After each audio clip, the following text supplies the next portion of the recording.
بسم اللہ الرحمن الرحیم۔ السلام علیکم ورحمۃ اللہ وبرکاتہ۔ اللہم صلی علی سیدنا و مولانا محمد وعلی آلہ وصحبہ وبارک وسلم۔ رب اشرح لی صدری ویسر لی امری واحلل عقدۃ من لسانی یفقہوا قولی واجعل لی وزیرا من اہلی، آمین یا رب العالمین۔ ناظرین و سامعین، آپ دیکھ رہے ہیں مفتی آن لائن اور میں ہوں مفتی سخاوت منیر نعیمی۔ میرے ساتھ موجود ہیں جناب قاری عطاء المنان صاحب، ان کے ساتھ موجود ہیں جناب محترم قاری محمد ارشد تہامی صاحب۔ ہمیشہ کی طرح آپ کی خدمت میں حاضر ہیں جناب، آپ کے جمیع سوالات کے جوابات لے کر۔ پروگرام کا باقاعدہ آغاز ہم تلاوت کلام پاک سے کریں گے۔ تلاوت کلام پاک کرتے ہیں جناب قاری عطاء المنان صاحب۔ اعوذ باللہ من الشیطان الرجیم، بسم اللہ الرحمن الرحیم۔ قد نرى تقلب وجهك في السماء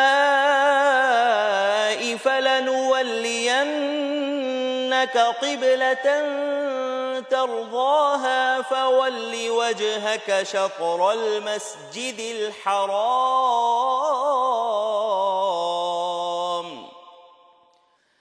وحيث ما كنتم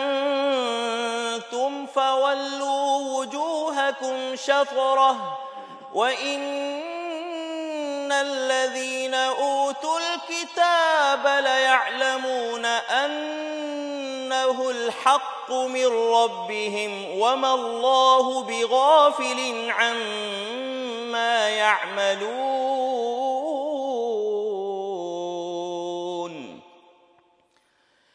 وَلَئِنْ أَتَيْتَ الَّذِينَ أُوتُوا الْكِتَابَ بِكُلِّ آيَةٍ مَا تَبِعُوا قِبْلَتَكَ وَمَا أَنْتَ بِتَابِعٍ قِبْلَتَهُمْ وَمَا بَعْضُهُمْ بِتَابِعٍ قِبْلَةَ بَعْضٍ وَلَئِنِ اتَّبَعْتَ أَهْوَاءَهُمْ مِنْ بَعْدِ مَا جَاءَكَ مِنَ الْعِلْمِ إِنَّكَ إِذًا لَمِنَ الظَّالِمِينَ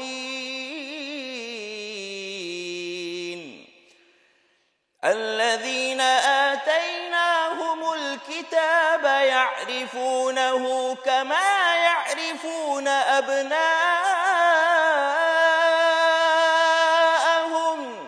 وَإِنَّ فَرِيقًا مِّنْهُمْ لَيَكْتُمُونَ الْحَقَّ وَهُمْ يَعْلَمُونَ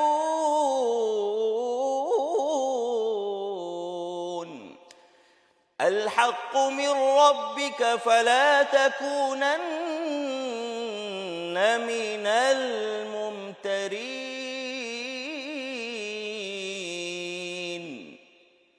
صدق اللہ العظیم۔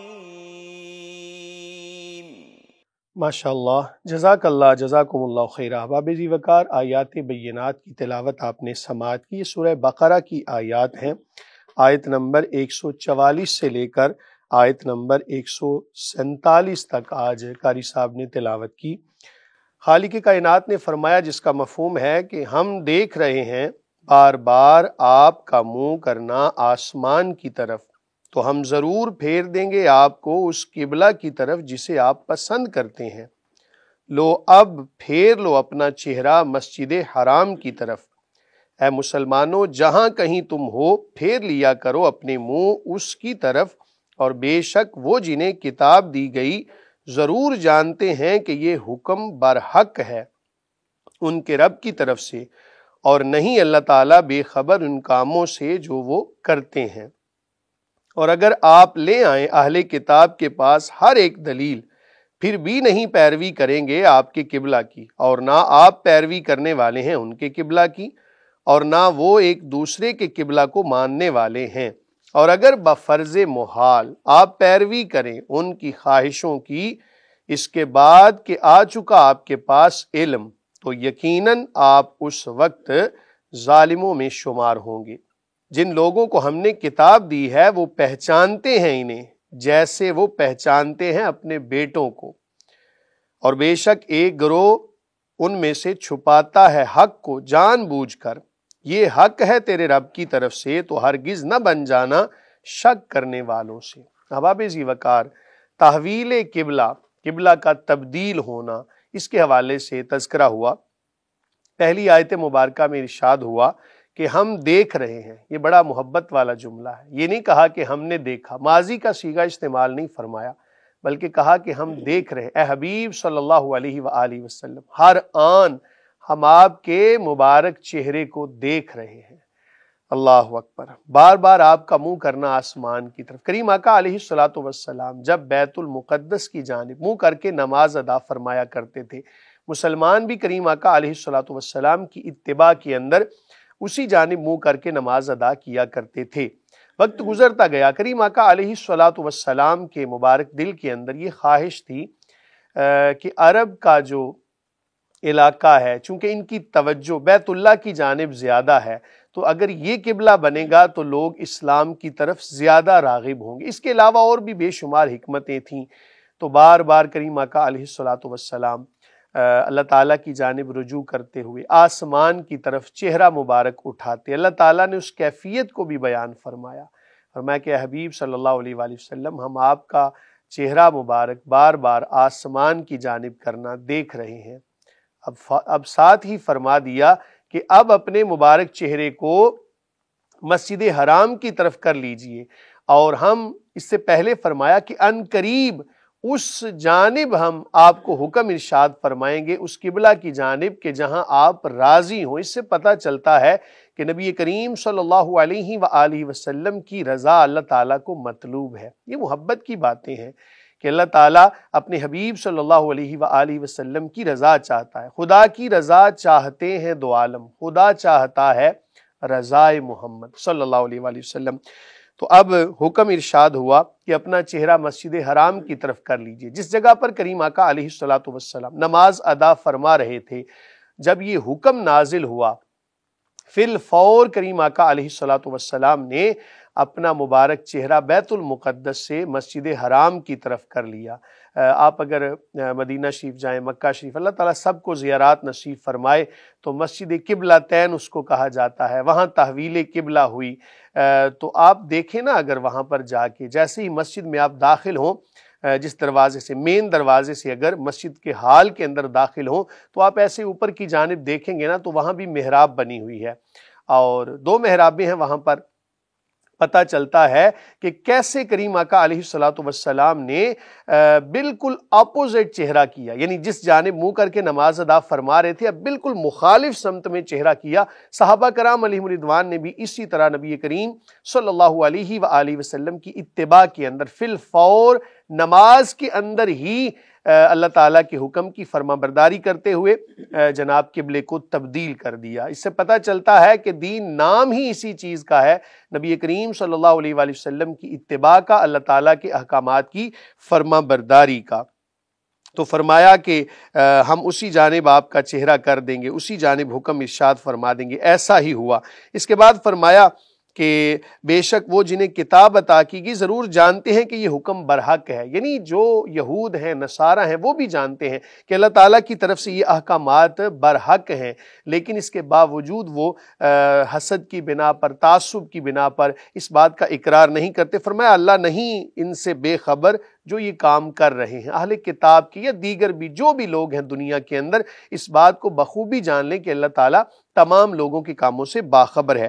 اس کے بعد فرمایا کہ اگر آپ لے آئیں اہل کتاب کے پاس ہر دلیل، پھر بھی نہیں مانیں گے، یعنی یہ ان کا انکار کرنا اہل کتاب کا، یہ تعصب اور حسد کی بنا پر ہے، اور حسد اور تعصب کا علاج ممکن نہیں۔ اس میں ایک چیز بڑی قابل غور ہے کہ وَلَئِنِ اتَّبَعْتَ أَهْوَاءَهُمْ من بعد ما جاءك من العلم انك اذا لمن الظالمین۔ یہاں خطاب ظاہراً تو لگتا ہے نبی کریم صلی اللہ علیہ وآلہ وسلم کو خطاب ہے، لیکن حقیقت میں ہر قرآن پڑھنے والے کو خطاب ہے کہ جو بھی قرآن پڑھنے والا ہوگا، اگر وہ جناب اپنی خواہشات پر عمل کرتے ہوئے کسی اور مذہب کو قبول کر لیتا ہے یا اللہ تعالیٰ کے احکامات پر عمل نہیں کرتا تو ضرور ظالموں میں ہوگا۔ یاد رکھیں انبیاء علیہم السلام معصوم عن الخطا ہوتے ہیں، ان سے صغائر بھی سرزد نہیں ہوتے۔ تو یہاں پر جو مضمون ہے وہ اس بات کا تقاضا کرتا ہے کہ یہاں سے خطاب ہر مسلمان کو ہے، صرف نبی کریم صلی اللہ علیہ وآلہ وسلم کو خطاب نہیں۔ اور اگر بالفرض اس کو نبی کریم صلی اللہ علیہ وآلہ وسلم کے حوالے سے بیان کریں تو پھر یہ کہنا لازم ہوگا کہ اگر بفرض محال آپ ان کی خواہشات کی اتباع کریں۔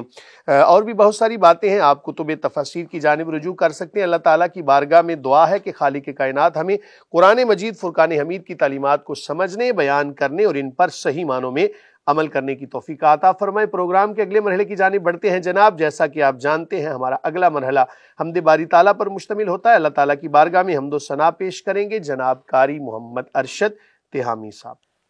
میں اس کی حمد کرتا ہوں، میں اس کے در کا منگتا ہوں،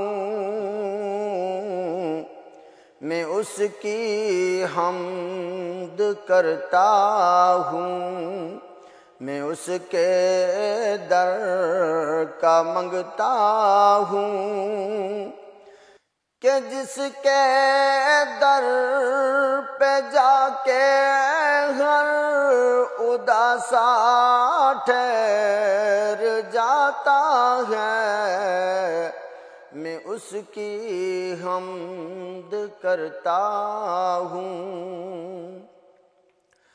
جو دکھیاروں کی سنتا ہے، جو بچھڑوں کو ملاتا ہے،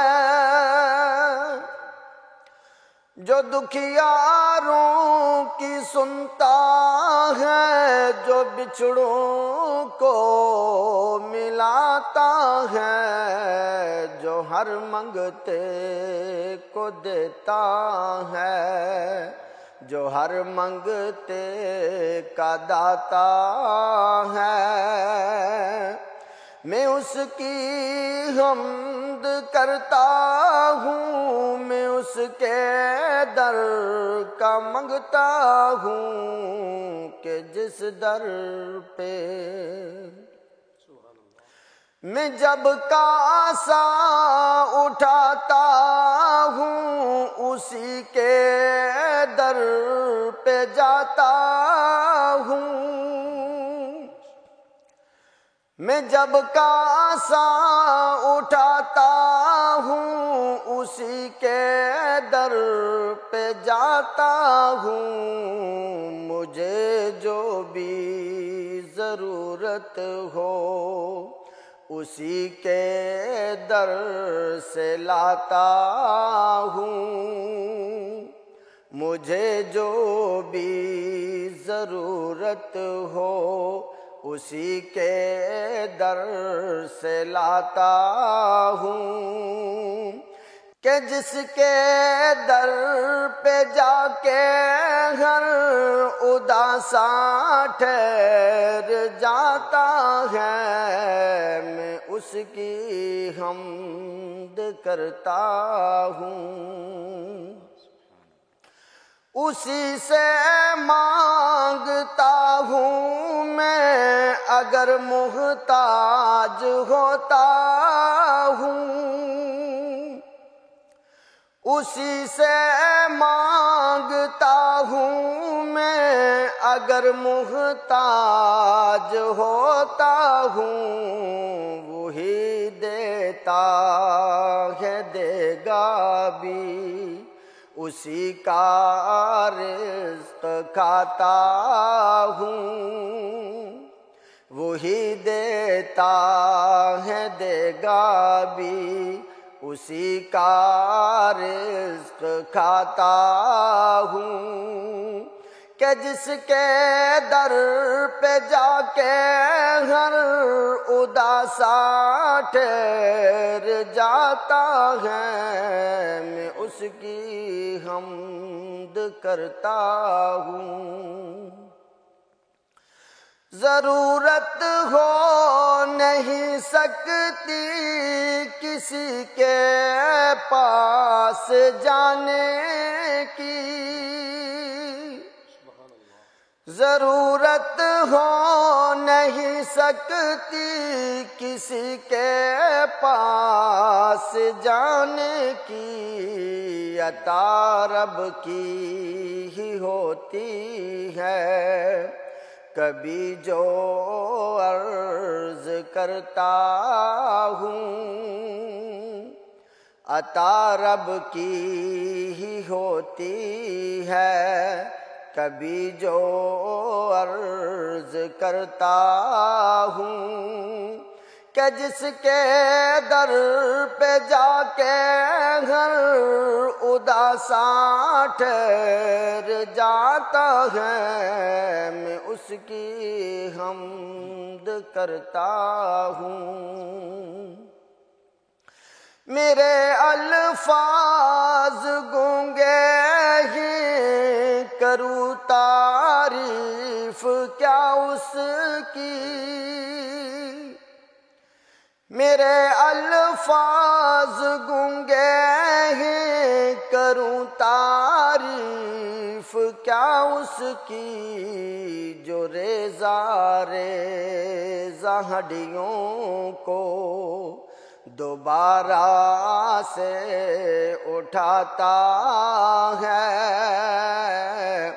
جو ریزہ ریزہ ہڈیوں کو دوبارہ سے اٹھاتا ہے، کہ جس کے در پہ جا کے گھر اداساں ٹھہر جاتا ہے، میں اس کی حمد کرتا ہوں، میں اس کے در کا منگتا ہوں۔ ماشاءاللہ، جزاک اللہ، جزاکم اللہ خیر۔ ابھی ذی وقار حمد باری تعالیٰ آپ نے سماعت کی، اور اللہ تعالیٰ کی حمد کریں، نبی کریم صلی اللہ علیہ وآلہ وسلم کی صفت و ثنا نہ کریں تو بات بنتی نہیں۔ لا الہ الا اللہ یہ دعویٰ ہے، محمد رسول اللہ صلی اللہ علیہ وآلہ وسلم اس کی دلیل ہے۔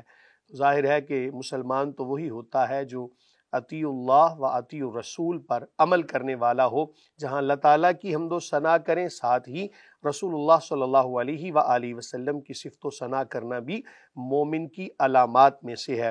تو اگلے مرحلے کی جانب بڑھتے ہیں جناب۔ جیسا کہ آپ جانتے ہیں ہمارا اگلا مرحلہ حضور نبی کریم صلی اللہ علیہ وآلہ وسلم کی صفت و ثنا کرنے کے حوالے سے، یعنی نعت رسول مقبول صلی اللہ علیہ وآلہ وسلم پیش کرنے کے حوالے سے ہوتا ہے۔ نبی کریم صلی اللہ علیہ وآلہ وسلم کی بارگاہ میں عقیدت کے پھول نچھاور کریں گے جناب قاری محمد ارشد تہامی صاحب۔ رحمت دو جہاں حامی بے کساں، رحمت دو جہاں حامی بے کساں، شاہ کون و مکان وہ کہاں میں کہاں، سرور سروراں رہبر رہبراں، سرور سروراں رہبر رہبراں، تاجدار شہاں وہ کہاں میں کہاں، رحمت دو جہاں حامی بے کساں، ان کی خوشبو سے مہکے چمن در چمن، تذکرے آپ کے انجمن انجمن، چاند کی چاندنی تاروں کی روشنی، ان کے رخ سے عیاں وہ کہاں میں کہاں، ان کے رخ سے عیاں وہ کہاں میں کہاں، سرورے سروراں رہبرے رہبراں تاجدار شہاں، وہ کہاں میں کہاں۔ کس طرح سے کہاں سے کروں ابتدا، کس طرح سے کہاں سے کروں ابتدا، ان کے اوصاف کی ہے کہاں انتہا، ان کا رتبہ ہے کیا خود ہی جانے خدا، کیا کروں میں بیاں وہ کہاں میں کہاں، کیا کروں میں بیاں وہ کہاں میں کہاں، سرورے سروراں رہبرے رہبراں تاجدار شہاں، وہ کہاں میں کہاں۔ وہ نہ ہوتے تو کچھ بھی نہ ہوتا یہاں، وہ نہ ہوتے تو کچھ بھی نہ ہوتا یہاں، ان کے ہونے سے ہے سب کا نام و نشان، یہ زمین آسمان یہ مکان لا مکان، سارے ان کے مکان وہ کہاں میں کہاں، سارے ان کے مکان وہ کہاں میں کہاں، سرورے سروراں رہبرے رہبراں تاجدار شہاں، وہ کہاں میں کہاں۔ میں لقا دلکشاں خوش نوا خوش ادا، میں لقا دلکشاں خوش نوا خوش ادا، رہنما پیشوا مجتبی مصطفیٰ، جملہ محبوبیاں انگنت خوبیاں، جملہ محبوبیاں انگنت خوبیاں، میری قاصر زبان وہ کہاں میں کہاں، سرورے سروراں رہبرے رہبراں تاجدار شہاں، وہ کہاں میں کہاں۔ عمر گزرے میری ذکر سرکار میں،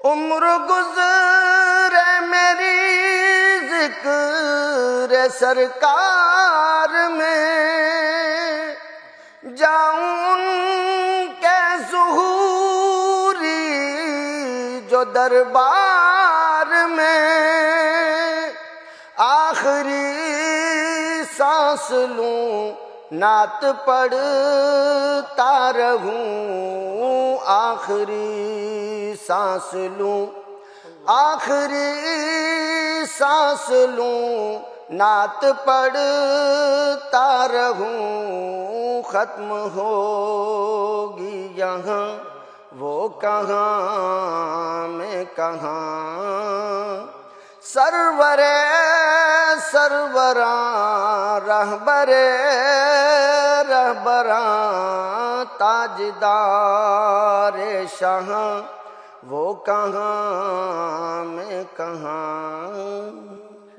ماشاءاللہ، جزاک اللہ، جزاکم اللہ خیر۔ احباب ذی وقار، نعت رسول مقبول صلی اللہ علیہ وآلہ وسلم آپ نے سماعت کی، جس کا لب لباب یہ تھا، وہ کہاں میں کہاں۔ اعظم چشتی بھی بولے، ویکھن نو ساڈے ورگا پر اسی کدوں اس مل دے، جو اسرار حضور تے کھلے او ہر کسے تے نہیں کھل دے، جو اسرار حضور تے کھلے او ہر کسے تے نہیں کھل دے، آزم او عرشاں تے بیٹھا تے اسی گلیاں دے وچ رل دے۔ مطلب یہ ہے کہ کہاں سرکار دو عالم صلی اللہ علیہ وآلہ وسلم کی ذات اور کہاں ہم جیسے عاجز گناہگار۔ اللہ تعالی ہم سب کو نبی کریم صلی اللہ علیہ وآلہ وسلم کی شفاعت عطا فرمائے، اور ہم سب کو نبی کریم صلی اللہ علیہ وآلہ وسلم کی صفت و ثنا ہر لحاظ سے کرنے کی توفیق عطا فرمائے۔ پروگرام کے اگلے مرحلے کی جانب بڑھتے ہیں جناب۔ جیسا کہ آپ جانتے ہیں ہمارا اگلا مرحلہ سوالات و جوابات کی نشست پر مشتمل ہوتا ہے۔ آپ احباب کے بہت سارے شکوے بھی آتے ہیں کہ ہمارے سوالات شامل نہیں ہو رہے، بعض احباب کے فون آتے ہیں، کہتے ہیں جی ہمیں فی الفور جواب دیں۔ یاد رکھیں کہ کچھ سوالات ایسے ہوتے ہیں کہ جو کوئی فرقہ وارانہ باتوں کے اوپر مشتمل ہوتے ہیں، اس وجہ سے ہم ان کو پروگرام میں شامل نہیں کر پاتے۔ کچھ سوالات ایسے ہوتے ہیں جن کے جوابات بارہا مرتبہ ذکر کیے جا چکے ہوتے ہیں، اس وجہ سے شامل نہیں ہوتے۔ کچھ سوالات ایسے ہوتے ہیں کہ جو کلیئر نہیں ہوتے، آڈیو کلیئر نہیں ہوتی، تو اس وجہ سے تو ان تمام چیزوں کو ملحوظ خاطر رکھتے ہوئے آپ اپنے سوالات بھیجتے رہیں انشاءاللہ العزیز۔ جیسے ہی وقت آئے گا، یا پھر بعض دفعہ سوالات کا بہت زیادہ برڈن ہوتا ہے جس کی وجہ سے ایک ترتیب کے ساتھ سوالات شامل کیے جاتے ہیں۔ قاری صاحب کون سے آج کے سوالات موصول ہوئے؟ جی مفتی صاحب، آج کا پہلا سوال، کیا مرد اپنی بیوی کا نام لے کر پکار سکتا ہے یا نہیں؟ کیا بیوی اپنے مرد کو نام کے ساتھ پکار سکتی ہے یا نہیں؟ جواب عنایت فرما دیں۔ بسم اللہ الرحمن الرحیم۔ عوام کے اندر یہ مسئلہ مشہور ہے جناب کہ اگر کوئی بیوی اپنے خاوند کو اس کے نام کے ساتھ پکارے، یہ گاؤں دیہات کی بات کر رہا ہوں، تو شاید نکاح ختم ہو جاتا ہے، نکاح ٹوٹ جاتا ہے۔ اور اس حوالے سے بڑے بڑے لطائف بھی لوگ بیان کرتے ہیں کہ وہ کوئی خاتون نماز پڑھتے ہوئے تو اس کے خاوند کا نام رحمت اللہ تھا، تو اب وہ سلام پھیرتے ہوئے بڑی پریشان ہوئی۔ میرا مقصد صرف اشارہ کرنا تھا، نکاح ٹوٹنے والا کوئی مسئلہ نہیں، صرف آپ نے اس اصول کو یاد رکھنا ہے کہ جو ادب کی جگہ ہوتی ہیں نا، بڑے ہوتے ہیں جو ادب کا مقام ہوتا ہے، وہاں پر نام لینا مناسب نہیں ہوتا۔ مثلا کوئی بندہ بھی اپنے والد صاحب کا نام لے کے نہیں پکارتا، اپنی والدہ صاحبہ کا نام لے کے نہیں پکارتا۔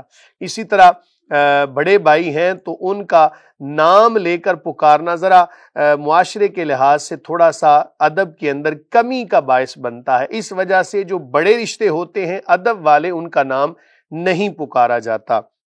علامہ شامی علیہ رحمہ نے اس حوالے سے لکھا، علامہ حسکفی علیہ رحمہ نے بھی اس کے حوالے سے تذکرہ کیا، اور اسی کی شرح پر علامہ شامی علیہ رحمہ نے لکھا کہ خاتون کے لیے یہ عمل مکروہ ہے کہ وہ اپنے خاوند کا نام لے کے پکارے، کہ اس کے اندر نہ ادب کے اندر کمی واقع ہو رہی، بلکہ کوئی ایسا نام پکارنا چاہیے کہ جو کوئی بھی نہ پکارتا ہو، اور محبت بھی اسی طرح بڑھے گی نا۔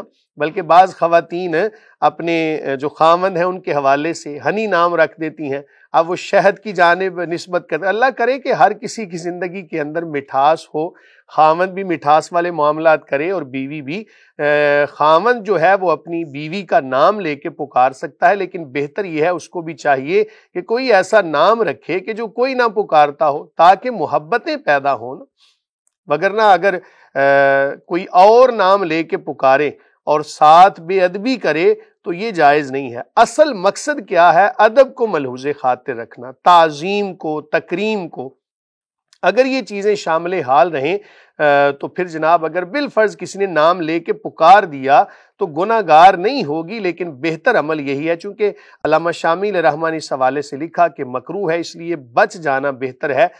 تاہم خاوند جو ہے وہ اپنی بیوی کا نام لے کے پکار سکتا ہے، اس میں کوئی قباحت نہیں ہے، واللہ تعالی عالم بالصواب۔ جی مفتی صاحب، اگلا سوال یہ فرما رہے ہیں کہ میرا نام محمد اجمل ہے، اللہ تعالیٰ آپ کو سلامت رکھے، آپ کا پروگرام بہت اچھا ہے، آپ خیریت سے ہیں؟ الحمدللہ۔ یہ سوال کر رہے ہیں نماز تشہد میں درود کے بعد کون سی دعائیں پڑھنا مسنون ہیں؟ صحیح احادیث سے وضاحت کر دیں، مہربانی ہوگی۔ بسم اللہ الرحمن الرحیم۔ بہت شکریہ آپ کی دعاؤں کا، اللہ تعالیٰ آپ کے حق میں بھی یہ دعائیں قبول فرمائے اور پوری امت مسلمہ کے حوالے سے ان دعاؤں کو قبول فرمائے۔ رہی بات یہ کہ جب تشہد پڑھتے ہیں، تشہد کے بعد دعا پڑھنا یہ مسنون ہے۔ اب وہ دعا کوئی سی بھی ہو سکتی ہے دعائے معصورہ میں سے، لیکن یاد رکھیں اصول یہ ہے کہ وہاں پر جو دعا پڑھی جائے گی نا، اگر تو قرآن مجید فرقان حمید کے اندر مذکور جو دعائیں ہیں ان کو پڑھیں گے تو قرآن کی نیت سے نہیں پڑھیں گے، دعا کی نیت سے پڑھیں گے۔ مثلا عمومی طور پہ پڑھی جاتی ہے رب اجعلنی مقیم الصلاۃ ومن ذریتی ربنا وتقبل دعا ربنا اغفر لی ولوالدی وللمؤمنین یوم یقوم الحساب۔ یہاں تک آپ نے پڑھ لیا، آپ کی نماز کمپلیٹ ہو گئی۔ اب اس کے بعد اگر آپ کے پاس وقت بچتا ہے، آپ اکیلے نماز پڑھ رہے ہیں اور اتنا وقت بھی ہے کہ آپ کو ذوق شوق بھی ہو، تو اس کے بعد آپ شروع کر سکتے ہیں جناب اللہم ربنا آتنا فی الدنیا حسنہ وفی الآخرۃ حسنہ وقنا عذاب النار۔ اس کے علاوہ بھی کثیر دعائیں جناب احادیث کے اندر مذکور ہیں، جن کے اندر کتاب الاستعاذہ یہ بڑی معروف ہے حدیث کے اندر کہ بہت ساری چیزوں سے نبی کریم صلی اللہ علیہ وآلہ وسلم نے تعلیم امت کے لیے پناہ مانگی، جن میں سے اللہم انا نعوذ بک من عذاب القبر ونعوذ بک من عذاب جہنم ونعوذ بک من فتنة المسیح الدجال ونعوذ بک من فتنة المحیا والممات۔ یہ میں جمع کا صیغہ بول رہا ہوں، اگر اکیلا نماز پڑھے گا تو اللہم انی اعوذ بک، آگے پھر اسی طرح دعا ہے۔ امام صاحب ہیں اگر تو ان کو چاہیے کہ جب دعا پڑھیں تو بقیہ کو بھی جو ان کے اقتداء کرنے والے ہیں ان کو شامل کریں، باقی بھی جو بھی ان کے ساتھ منسلک ہیں سب کو شامل کرنا چاہیے۔ تاہم یہ اصول آپ نے یاد رکھنا ہے کہ کوئی بھی ایسی دعا کہ جس کا تقاضا، کوئی بھی ایسی چیز جس کا تقاضا بندوں سے کیا جاتا ہے، یہ دعا نہیں کر سکتے وہاں پر۔ جیسے کہ کسی بندے کی شادی نہیں ہو رہی تو وہ جناب نماز پڑھے اور ساتھ ہی کہ اللہم زوجنی فلاں فلاں فلاں، تو ایسی دعائیں نہیں کر سکتا۔ اس کے علاوہ جو احادیث کے اندر مذکور ہیں، قرآن کے اندر مذکور ہیں، ان کو دعا کی نیت سے پڑھ سکتا ہے۔ اس کی بہت زیادہ تفصیل ہے، جو بھی دعائیں آپ احادیث کے اندر آپ کو ملیں لیکن ان کا تعلق دنیا و آخرت کے ساتھ ہو، ایسی دعائیں آپ پڑھ سکتے ہیں، اپنے کلمات اس میں شامل نہیں کر سکتے۔ صحیح، آپ نے ابھی پڑھا اللہم زوجنی فلاں فلاں فلاں، اس کا ترجمہ تو کر دیں۔ اس کا ترجمہ ہوگا اللہم اے میرے اللہ زوجنی، فلاں کو میری زوجہ بنا دے۔ اب اس کے بعد نام ذکر کر دے، تو یہ دعا ویسے آپ کر سکتے ہیں، نماز پڑھ لیں، اور آپ کو اگر کوئی خاتون کوئی پسند ہے تو اس کے حوالے سے آپ دعا کرنا چاہتے ہیں تو اس کے بدلے ایک آیت میں بھی تو آتا ربنا ہب لنا من ازواجنا جی جی بالکل وذریاتنا، قرآن کی آیت میں تو ہے یہ دعا، اگر کوئی اپنے الفاظ میں کر لے تو جائز نہیں ہوگا؟ اپنے الفاظ میں نہیں کر سکتا، ہاں اگر وہ نماز کے اندر پڑھنا چاہے اللہم ربنا ہب لنا من ازواجنا وذریاتنا قرۃ اعین وجعلنا للمتقین اماما، چونکہ یہ قرآن کے اندر مذکور ہے تو دعا کی نیت سے اس کو پڑھ سکتا ہے، لیکن اب اس کے اندر اضافہ اپنی طرف سے نہیں کر سکتا۔ یہ نہیں کہ اب ازواجنا کہے یا زوجنی کہہ کے تو کسی کا نام نماز کے اندر ذکر کرے، ایسا جائز نہیں ہے۔ بقیہ جو دعائیں ہیں ان کو پڑھ سکتا ہے۔ ہم نے یہ بھی دیکھا ہے دعائے قنوت میں بعض مرتبہ کچھ عرب قراء حضرات کو کہ وہ دعائیں کر رہے ہوتے ہیں، ساتھ میں فلسطین کا نام لے رہے ہوتے ہیں، چیچنیا کا نام لے رہے ہوتے ہیں، برما کا نام لے رہے ہوتے ہیں، اور ان کے لیے مدد کی دعا کر رہے ہوتے ہیں، وہ ظلم میں پس رہے ہیں، تو وہ ظاہر ہے کہ اپنے الفاظ ہیں، وہ احادیث میں تو نہیں آئے نا، تو وہ نماز ہی میں وہ پڑھ رہے ہوتے، جائز ہے وہ پڑھنا؟ عربی کے اندر ہے نا، تو وہ دعا جب پڑھ رہے ہوتے ہیں، دعا مانگ رہے ہوتے ہیں، وہ ان کا اپنا مسلک ہے، اپنا مذہب ہے۔ میرا مقصد جو فقہ حنفی کے مطابق آپ کو مسئلہ گوش گزار آپ کی کر دیا، اگر کسی اور فقہ کے اندر نماز کے اندر دعائیہ کلمات کے اندر اپنی طرف سے شامل کرنا جائز ہو تو وہ دیکھ سکتے ہیں۔ میرے پاس جو انفارمیشن تھی وہ میں نے۔ جی مفتی صاحب، اگلا سوال وائس نوٹ میں موصول ہوا ہے، میں پلے کرتا ہوں۔ السلام علیکم ورحمۃ اللہ وبرکاتہ۔ مفتی صاحب کیسے ہیں؟ ٹھیک ہے مفتی صاحب، ایک مسئلہ ہے کہ ایک عورت ہے، اس کا خاوند بیرون ملک میں فوت ہو جاتا ہے، تو وہ اس کی عدت کا کیا مسئلہ ہوگا؟ کہ اس کی ڈیڈ باڈی جو ہے وہ پاکستان میں لے کر آتے ہیں، تو وہ اپنے خاوند کی ڈیڈ باڈی کے ساتھ پاکستان میں آ جاتی ہے، تو یہاں آ کر بھی وہ عدت کیسے کرے گی؟ کیونکہ وہ اپنے میکے میں بھی چلی جاتی ہے اور یہاں بھی وہ اس کو دیکھا گیا کہ باہر وہ جاتی ہے آتی ہے، وہ کہتی ہے کہ میں وہاں کام کرتی ہوں تو میں نے جلدی واپس جانا ہے تو میں عدت نہیں کر سکتی، تو اس کے بارے میں کیا شرعی حکم ہوگا اس کے لیے؟ وہ اپنی عدت کو کیسے پورا کرے؟ کہ وہ پاکستان میں عدت کرے گی یا ادھر جا کر کرے گی؟ اگر وہ نہیں کرے گی تو اس کا کیا جو ہے وہ اس کو اس کے لیے کیا حکم ہوگا؟ پلیز رہنمائی فرمائیں۔ جی مفتی صاحب، یہ سوال پوچھ رہے ہیں کہ ایک آدمی باہر کے ملک فوت ہوا، اس کی ڈیتھ باڈی پاکستان لے کر آئے، تو اس کی بیوی بھی وہاں ساتھ رہتی تھی، وہ بھی ڈیتھ باڈی کے ساتھ آ گئی۔ اچھا، تو یہاں پر آ کر اب وہ ہم نے اسے دیکھا ہے کہ وہ باہر بھی پھرتی ہے، میکے میں بھی جاتی ہے، تو وہ عدت کے دوران کیا باہر پھر سکتی ہے یا نہیں؟ اب وہ ساتھ میں یہ بھی کہہ رہی ہے کہ میں نے یہاں عدت نہیں گزارنی، میں نے تو واپس جانا ہے اور جلدی جانا ہے، میں وہاں جاب کرتی ہوں۔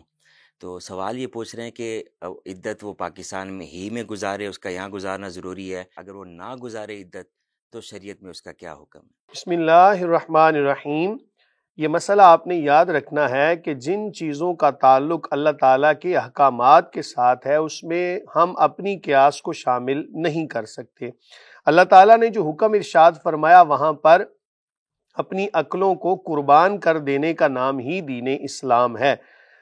خالق کائنات نے فرمایا والذین یتوفون منکم ویذرون ازواجا یتربصن بانفسہن اربعۃ اشہر وعشرا، کہ وہ خواتین تم میں سے کہ جن کے خاوند فوت ہو جائیں تو وہ اپنے آپ کو روکے رکھیں 4 مہینے 10 دن تک۔ یہ خاتون کی عدت بنتی ہے جس کا خاوند فوت ہو جائے۔ جیسے ہی خاوند فوت ہو، فی الفور خاتون کے لیے ہے کہ وہ اپنے شوہر کے گھر میں عدت کو پورا کرے، اور عدت کا پورا کرنا یہ ہے کہ بناؤ سنگار نہیں کر سکتی، بغیر عذر شرعی گھر سے نکل نہیں سکتی، اور کسی بھی ایسے مرد کے ساتھ کہ جس کے ساتھ اس کا نکاح ہو سکتا ہے اس سے ملاقات نہیں کر سکتی۔ اگر بالفرض بامر مجبوری اس کو گھر سے نکلنا پڑے تو دن کی روشنی میں گھر سے نکلے اور رات آ کے اسی جگہ پر گزارے۔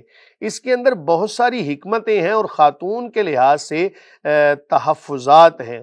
اگر بالفرض اس نے عدت کو پورا نہ کیا تو ہو سکتا ہے کہ اس کے اوپر بہت عجیب عجیب باتیں کی جائیں۔ یہ ان حکمتوں میں سے ایک حکمت جو ہماری سمجھ میں آئی کہ ظاہر ہے کہ ایک خاوند اس کا فوت ہو گیا، اب اس نے اگر کسی اور جگہ نکاح کرنا یا نکاح نہیں بھی کرنا، تب بھی کوئی اگر اس کے رحم کے اندر، پیٹ کے اندر کوئی بھی ایسی چیز ہو تو اس کے حوالے سے بالکل ایک واضح موقف سامنے آ جائے کہ اس کے پیٹ کے اندر اس خاوند کے لحاظ سے کوئی چیز موجود نہیں ہے۔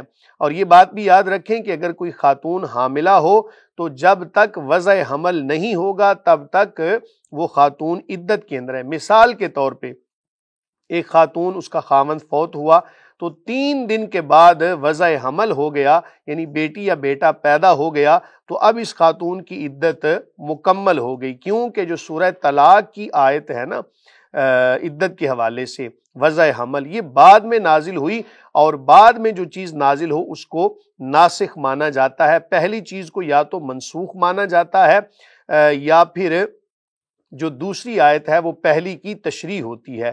بہرحال یہ خاتون جو باہر سے آئی ہیں یا خاوند کے ساتھ آئی ہیں یا پاکستان کے اندر تھیں، ان کا خاوند وہاں پر تھا، ان کو عدت گزارنا لازم ہے، نہیں گزارتی تو گناہ گار ہوں گی۔ جس جگہ پر بھی مقیم ہیں اپنی عدت کو گزاریں، اور جو شرائط ابھی بتائی ہیں ان پر عمل کرنے میں ہی عافیت ہے۔ اگر نہیں عمل کرتی تو دنیاوی لحاظ سے بھی بہت ساری باتوں کا سامنا کرنا پڑے گا، آخرت میں بھی گناہ گار ہوں گی۔ واللہ تعالی پوچھنا تھا کہ کیسا گناہ ہوگا، یہ حرام ہے عدت نہ گزارنا؟ ظاہر ہے اللہ تعالیٰ کا جو حکم ہے اس کی نافرمانی، اللہ تعالیٰ نے ایک کام کرنے کا حکم دیا ہے، اس کو نہیں کریں گی تو گناہ گار ہوں گی۔ اللہ تعالیٰ نے نماز پڑھنے کا حکم دیا ہے، کوئی نہیں پڑھتا تو گناہ گار ہے۔ اسی طرح کچھ چیزوں کا تعلق حقوق العباد کے ساتھ ہے، تو ان کو بھی پورا نہیں کریں گی تو اسی طرح گناہ گار یہ ہوں گی۔ عورت پر عدت گزارنا، ایک ہی گھر میں رہنا، یہ اس پر واجب ہے یا یہ فرض ہے؟ لازم ہے، اللہ تعالیٰ نے حکم دے دیا نا، تو حکم پر عمل کرنا لازم ہے۔ نہیں کرتی تو اسی طرح جس طرح نماز چھوڑنے کا گناہ ہے، اسی طرح عدت کو نہ گزارنے کا بھی گناہ ہے۔ تھوڑا سا تو خیال رکھنا چاہیے، شریعت میں کوئی چھوٹ تو دینی چاہیے، وہ بیچاری کی مجبوری ہے، دیکھو اس نے جو پہ واپس جانا ہے تو اس کی مجبوری ہے، کوئی نہ کوئی گنجائش تو ہونی چاہیے شریعت میں۔ گنجائش اتنی ہے کہ جس جگہ پر انہوں نے جانا ہے نا، اگر بالفرض ان کے خاوند کا گھر وہاں پر تھا، واپس جائیں اور جاتے ہی اپنی عدت کو مکمل کریں۔ یہ جب سفر کریں گی نا، یہ خاتون سفر کرنے کے لیے کوئی اپنا معاملہ کریں گی تو ان کے ساتھ کوئی ایسا محرم ہونا چاہیے کہ جو ان کو بحفاظت ان کے خاوند کے گھر پہنچا دے۔ جی مفتی صاحب، اگلا سوال وائس نوٹ میں موصول ہوا ہے، میں پلے کرتا ہوں۔ السلام علیکم مفتی صاحب، میں آپ کا پروگرام موبائل پہ اکثر سنتا رہتا ہوں، میں مدینہ پاک میں ہوں۔ ہمارا مسئلہ یہ ہے کہ بھئی میرے سسر نے جو ہے نا حق مہر کا دعویٰ کیا تھا، اور وہ میرے سے اس نے پہلے لیا بھی تھا۔ میں نے گھر بسانے کا دعویٰ کیا تو دعویٰ اس کے حق میں ڈگری ہو گیا۔ میں نے اس کو بڑی کوشش کی منانے کی کہ گھر بسانے کی، لیکن انہوں نے یہ شرط رکھی کہ مجھے 2.5 لاکھ روپے دیں اور فیصلہ بھی دیں۔ تو اس نے سسر نے جو نا تو اسٹامپ پیپر طلاق نامہ لکھوایا، اس کے بعد 3 طلاقیں اکٹھی لکھ دی۔ لیکن میں نے تو یہ سمجھا کہ ایک لکھی اور میں اس کو چھوڑنا بھی نہیں چاہتا تھا۔ تو اس مسئلے کے اوپر میں نے سینڈ کر دیے، تو یہ اس کا کیا شریعت میں مسئلہ ہے؟ یہ میرے اس میں واٹس ایپ پہ بھیج دینا، پھر اگر ابھی رجوع کریں تو پھر اس میں حوالہ کرنا پڑے گا، یا اس میں ابھی 3 مہینے 27 تاریخ کو 3 مہینے ہو جائیں گے، یہ جو ابھی 27 آئے گی۔ ٹھیک ہے جی، اللہ کچھ رکھنا جائے۔ السلام علیکم۔ یہ مفتی صاحب، یہ مدینہ پاک سے بھائی یہ سوال کر رہے ہیں کہ میرے سسر نے حق مہر کا دعویٰ کر دیا، حالانکہ میں نے پہلے بھی ادا کر دیا تھا، تو یہ حق مہر 2.5 لاکھ روپیہ تھا۔ تو اب وہ کہہ رہے ہیں کہ عدالت سے ڈگری مل گئی ہے ان کو، اور وہ کہہ رہے ہیں حق مہر ادا کرو، لیکن میں گھر بسانا چاہتا ہوں۔ پھر دوسری طرف وہ یہ بھی سوال کر رہا ہے ساتھ میں کہ اسٹامپ پیپر پہ انہوں نے 3 طلاقیں لکھوا لی، اور پھر میں سمجھا کہ ایک ہے، میں نے اس پر سائن کر دیے، ٹھیک ہے، تو سائن کرنے کے بعد اب میں پریشان ہوں کہ میں گھر تو بسانا ہی چاہتا ہوں، میں حلالہ کروں یا کوئی اور طریقہ بھی اس کا ہو سکتا ہے؟ حلالے کے بغیر بھی کوئی ممکن ہے کہ میں اپنا گھر بسا سکوں؟ بسم اللہ الرحمن الرحیم۔ پہلی بات تو یہ یاد رکھیں کہ جو نکاح پڑھانے والے افراد ہیں نا، ان کو بھی ذرا ساری چیزوں کے بارے میں آگاہی ہونا لازم ہے۔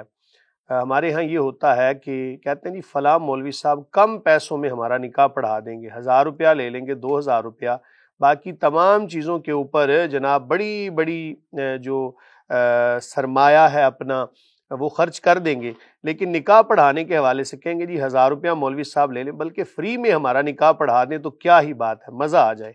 تو جناب آپ کسی ماہر کو بلایا کریں نکاح پڑھانے کے لیے کہ جو خواتین کے حقوق کو بھی جانتا ہو اور ادھر مرد کے حقوق و فرائض کو بھی جانتا ہو۔ یاد رکھیں کہ نکاح پڑھانے والے کے لیے ضروری ہے کہ مرد کا بھی لحاظ کرے، خاتون کا بھی لحاظ کرے. یہ نہیں کہ خواتین والے جو ہیں انہوں نے کہہ دیا جی 10 لاکھ روپیہ لکھوا دو. اب یہ قاری صاحب کہیں جی ٹھیک ہے لکھ دیا, ادھر سے پوچھا. اب اس وقت تو ایک خواہشات کی دوڑ ہوتی ہے نا, دیکھتے ہیں جی ہماری زوجہ محترمہ بڑی پیاری ہیں تو ہم 10 لاکھ روپیہ بھی دے دیں گے, جیسے محبت میں دعوے کیے جاتے ہیں نا, جب ان کی تکمیل کی باری آتی ہے اصل پتہ تو پھر چلتا ہے. تو یاد رکھیں کہ جتنا حق مہر مرد آسانی سے ادا کر سکتا ہو اتنا لکھنا چاہیے. یہ نہیں کہ 10 لاکھ لکھ دو جناب, 2.5 لاکھ لکھ دو, اس بیچارے کی تنخواہ اتنی نہ ہو, یہ ادا ہی نہ کر سکتا ہو, تو یہ کوئی مناسب بات نہیں ہے. بہت زیادہ حق مہر کا تقاضا کرنا یہ بھی کوئی مناسب بات نہیں, اور بہت کم دینا یہ بھی مناسب نہیں ہے.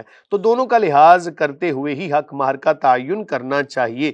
شریعت نے حق مہر کی کم سے کم مقدار کو بیان کر دیا کہ 10 درہم سے کم نہیں ہونی چاہیے, زیادہ کی کوئی حد نہیں مقرر کی. اب اس حد کو کہاں پہ جا کے آپ جناب روک لگائیں گے کہ جو مرد ہے اس کی کم از کم 1 مہینے کی جو آمدن ہے نا اتنی ہونی چاہیے. کچھ لوگ بڑے جناب سرمایہ دار بھی ہوتے ہیں لیکن کہتے ہیں جی 10,000 لکھ دو, اور کچھ جو ہیں وہ دینے کے قابل نہیں بھی ہوتے تو کہتے ہیں جی 2 لاکھ لکھوا دیں جی. میں ایک نکاح پڑھانے گیا تو انہوں نے کہا جناب کہ 25 لاکھ لکھ دیں. میں نے کہا جی کیا وجہ آپ کے پاس 25 لاکھ ہے؟ کہتے ہیں جی میرے پاس ایک مکان ہے, اس کی قیمت کوئی 50 لاکھ ہے, تو اگر دینا پڑا تو میں اس کو بیچ کے بھی دے دوں گا. میں نے کہا خدا کا خوف کریں جناب, ابھی آپ کے اوپر وہ ایک جو خواہشات کا ایک بھوت سوار ہے نا, جب یہ اترے گا نا تو اللہ نہ کرے کوئی ایسا مسئلہ بنے, لیکن تحفظات تو دونوں طرفوں سے ہونے چاہیے. تو بعد میں کیا ہوگا, یہ خاتون کہے گی جی میں آپ کے ساتھ رہنا نہیں چاہتی, تو آپ اپنے مکان سے بھی ہاتھ دھو بیٹھیں گے, اور بعد میں کیا کریں گے؟ الا حاصل قیاس. تو دونوں کا لحاظ کرتے ہوئے یہ معاملہ کرنا چاہیے. دوسری بات یہ کہ اگر مرد حتی الامکان گھر کو بسانے کی کوشش کر رہا ہے, خاتون نہیں بسانا چاہتی, خاتون دنیا میں بھی جواب دہ ہے, آخرت میں اللہ تعالیٰ کے ہاں بھی جواب دہ ہوگی. جہاں تک آپ کے سوال کا تعلق ہے کہ آپ گھر کو بسانا چاہتے ہیں, آپ کے پاس جناب جو نوٹس آیا تھا آپ کو یہ تھا کہ یہ 1 طلاق والا ہے لیکن وہ 3 طلاقوں والا تھا, آپ نے سائن کر دی. ایسا ممکن تو نہیں ہوتا, لیکن اگر واقعتاً آپ کا مسئلہ ایسا ہے تو آپ ان اسٹامپ پیپرز کو اور دیگر جو بھی آپ کے پاس ثبوت ہیں ان کو لے کے قریبی دارالافتاء میں جائیں. وہاں پر جا کے حلفیہ بیان آپ ریکارڈ کروائیں گے کہ مجھے نہیں علم تھا کہ یہ 3 طلاقوں والا ہے, اور واقعتاً آپ نے 1 طلاق کا نوٹس سمجھ کے سائن کیے تھے, تو پھر جناب 1 طلاق ہی واقع ہوگی. باقی جو پچھلی آپ کی کہانی ہے اس کو جا کے بھی آپ دارالافتاء میں سنائیں اور شرعی حکم حاصل کریں. واللہ تعالی عالم بالصواب. یہ بھی اس کا سوال ابھی باقی رہ گیا کہ جو اس نے 2.5 لاکھ روپیہ حق مہر پہلے ادا کر دیا تھا, اب اس کے لیے ضروری ہے کہ عدالت کی ڈگری ملنے کے بعد دوبارہ پھر ادا کرے؟ دیکھیں جو اس نے ادا کر دیا تھا وہ تو ادا ہو گیا, اس کا کوئی نہ کوئی ثبوت, کوئی نکاح نامہ جو آپ کے پاس موجود ہے اس کو لے کے آپ اپنا ثبوت بیان کریں. اگر آپ کے سسر دھوکہ دہی کر رہے ہیں تو یہ دھوکے کے اندر آئے گا, جھوٹ کے اندر آئے گا, گناہ گار ہیں سخت قسم کے, اللہ تعالیٰ کے ہاں بھی جواب دہ ہوں گے. دنیا میں جو انہوں نے فراڈ کیا ہے اس حوالے سے بھی ان کی گواہی قابل قبول نہیں ہونی چاہیے. بہرحال بہتر یہی ہے کہ آپ اپنا مسئلہ دارالافتاء میں لے کر جائیں اور اپنی تمام تر چیزوں کو بیان کرنے کے بعد حکم شرع حاصل کریں. اس کی وجہ یہ ہوتی ہے کہ بعض دفعہ نا ایک بات سے اور کئی باتیں نکل آتی ہیں, تو دونوں کی باتیں سننے کے بعد حکم شرع بیان کرنا طلاق اور نکاح کے اندر یہی زیادہ بہتر ہوتا ہے. جی مفتی صاحب اگلا سوال وائس نوٹ میں موصول ہوا ہے, میں پلے کرتا ہوں. دوسرا یہ ہے کہ امام حسن حسین کا نام کس نے رکھا تھا, یہ بھی رہنمائی فرمائی جائے. جی اس کا سوال یہ ہے کہ امام حسن حسین رضی اللہ تعالی عنہما کا نام کس نے رکھا تھا, رہنمائی فرما دیں. بسم اللہ الرحمن الرحیم. آپ کا پہلا سوال بھی سنا, اور دوسرا سوال آپ کا یہ تھا کہ حضرات حسنین کریمین ان کا نام مبارک کس نے تجویز فرمایا. یاد رکھیں کہ جب یہ دونوں ہستیاں پیدا ہوئیں, حدیث میں آتا ہے جس کا مفہوم ہے کہ کریم آقا علیہ الصلوۃ والسلام حضرت سیدہ فاطمہ الزہرا رضی اللہ تعالی عنہا آپ کی کاشان اقدس یعنی حضرت علی المرتضیٰ رضی اللہ عنہ آپ کے گھر میں تشریف فرما ہوئے, اور آپ نے سوال فرمایا کہ اللہ تعالیٰ نے کیا عطا فرمایا ہے. دیکھیں نانا جان اپنے نواسوں کے بارے میں پوچھ رہے ہیں کہ اللہ تعالیٰ نے آپ کو کیا عطا فرمایا، تو جواب ملا کہ اللہ تعالیٰ نے بیٹا عطا فرمایا ہے۔ سوال فرمایا کہ نام کیا رکھا ہے؟ حضرت علی رضی اللہ عنہ فرمانے لگے کہ نام حرب رکھا ہے۔ حرب کا معنی ہوتا ہے جنگ، تو کریم آقا علیہ الصلوۃ والسلام نے فرمایا نہیں، اس کا نام حسن رکھو، حرب نہیں بلکہ حسن۔ اب دوسرے بیٹے جب پیدا ہوئے حضرت امام حسین رضی اللہ تعالیٰ عنہ، پھر سوال فرمایا اسی طرح کہ کیا نام رکھا ہے، تو حضرت علی فرمانے لگے حرب۔ غالباً حضرت علی رضی اللہ عنہ کو یہ نام بڑا پسند تھا، تو آپ نے فرمایا نبی کریم صلی اللہ علیہ وآلہ وسلم نے کہ نہیں، ان کا نام حسین رکھو، اور ساتھ یہی ارشاد فرمایا کہ میں نے ان دونوں شہزادوں کے نام جو ہے وہ انبیاء کے صاحبزادوں کے نام پر، شبیر اور شبر کے وزن پر یہ نام رکھے ہیں، حسن اور حسین، اور ان دونوں کو جب جمع کرتے ہیں تو امام حسن کو چونکہ امام حسین کے اوپر بڑا ہونے کے لحاظ سے فضیلت حاصل ہے، تو آپ کے نام کا تثنیہ کا صیغہ بنا کر حسنین کہا جاتا ہے۔